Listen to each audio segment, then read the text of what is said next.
Okay, so suppose we want to print out this entire table on several bits of paper.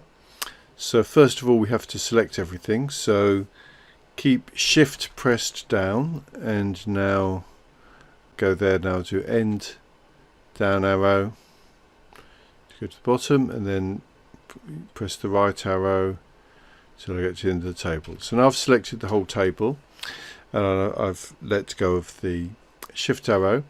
So what I'm going to do, because supposing I have to print this off every month or every week or something, rather than have to go through that selection process every time, I'm going to select up arrange name, give it a name. So you see this name box up here.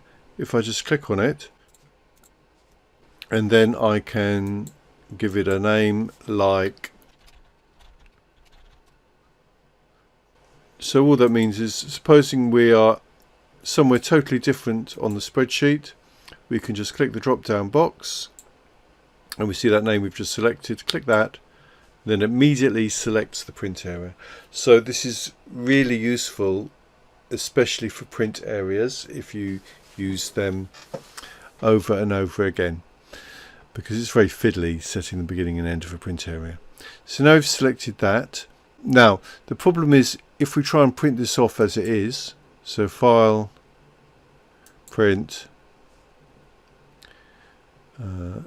if we print the selection, well, we have selected everything, so this is obviously way too small to read on one bit of paper. So rather than fit all columns on one page, none of these, I mean, that would work. The fit all columns on one page doesn't work. Fit all rows on one page, we have the same problem. No scaling is readable, but the problem is this page 1 just goes up to July, and then this is page 2 where it's got here, so it's going to put off 36 pages, and this page is meaningless because you can't see the names of the people.